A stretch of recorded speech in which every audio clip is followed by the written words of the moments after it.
There's a certain romance associated with the Boodo series of products.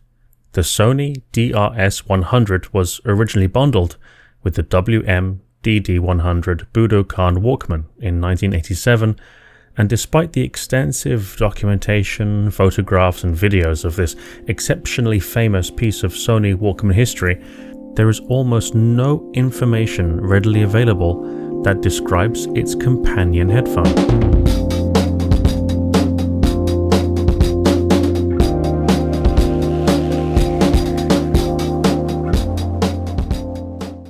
There is plenty of information about the Boodo Walkman, its early use of bass amplification in a portable system, which was called DOL, or Dynamic Optimum Loudness, and the incorrect spelling of its reference or namesake, the Nippon Budokan Arena in Tokyo.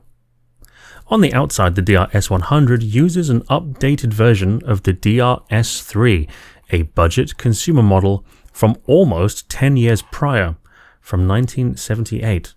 The DR-S3's main features are a reasonably comfortable and strong vinyl-covered headband, moderately comfortable vinyl earpads, and inside a simple paper cone driver which performs with all the mediocrity you would expect. At a glance, the DR-S100 appears to be a very similar headphone, only in the hand are the differences apparent. The S100's cable is straight instead of coiled.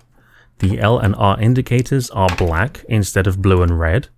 The Sony logo is an extra shiny piece that has been glued on instead of printed. The headband is padded pleather instead of hard vinyl, and most importantly, the ear pads are pleather, and over the driver is a layer of foam, which does improve wearing comfort slightly. Under that foam is the most interesting part of the entire headphone.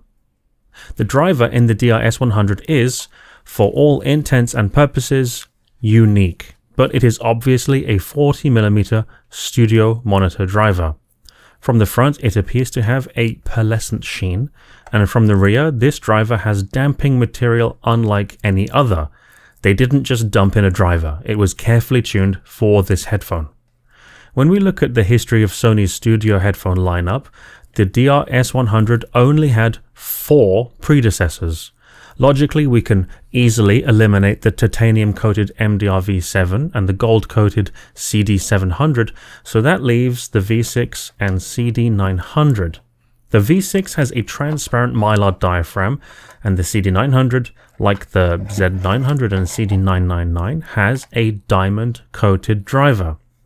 I don't have a CD-900 to compare with directly, but since I do have a V6 and the diamond-coated Z-900 and CD-999, I'm quite certain that the DR-S100 contains a modified CD-900 driver.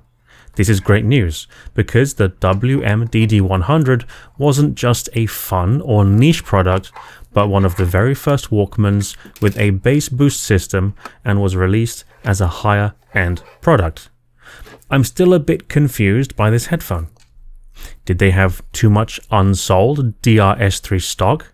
Was it just decided that they reuse existing molds since it already demonstrated good ergonomics and reliability? What kind of insanity draws a Sony engineer to take their relatively tiny 40mm studio driver and put it in an oversized consumer product that previously had a giant paper cone driver? All I can say is, I'm glad they did. Others have already made the connection between the soundstage, bass, and how they may have been emulating the live sound experience of a live music arena, so I won't go into that. I will just focus on the headphone itself.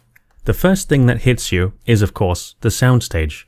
To be clear, I don't think I have found exactly the right set of earpads for this headphone, but the genuine Shure SRH840 pads get you very close to what I think these headphones are truly capable of, while only adding a mild V-shape with a bit of emphasis on treble. So, in the spirit of the original use case and the original earpads, I will utilize some reviewer's license here by adding some bass and removing a bit of treble with my Fuzzy Audio SK01's tone correction. My rationale being that the Shure SRH840 pads add a bit too much treble to almost all headphones. So while they are relatively thin pads, they are still a little too thick compared to the stock S100 pads.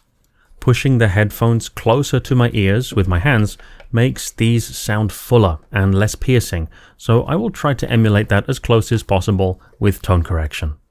The bass has excellent texture. In combination with the staging, it is so refreshingly fun and engaging compared to any of Sony's Studio Series headphones.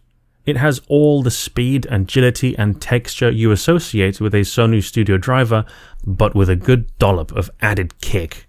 The only thing missing is a bit of sub-bass extension.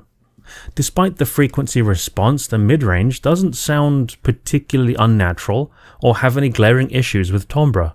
Vocals come across as a touch dark with an emphasized overhanging treble, a little reminiscent of radio presenter vocals. Generally, instruments retain enough of their original character that they only sound like higher contrast versions of themselves because of the V-shaped tuning. Purists will have some obvious problems here, but generally the deviations are done very tastefully, with great care to the tuning. The treble has the most problems, which I believe are almost entirely the fault of these earpads.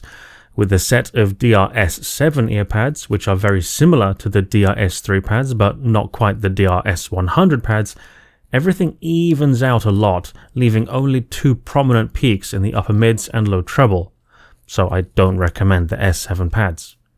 Overall, the comfort, staging, and easily quantifiable levels of fun exceed all the studio models I have heard. These headphones color the sound, they are V-shaped, brutally detailed and aggressive, a bit silly, and I love them. There is nothing else quite like a DR-S100, but damn, they can also be a bit exhausting, and it doesn't take long for me to want a bit of a break and listen to some open back headphones instead. Well, that's it for now. Take it easy, and I'll see you in the next one.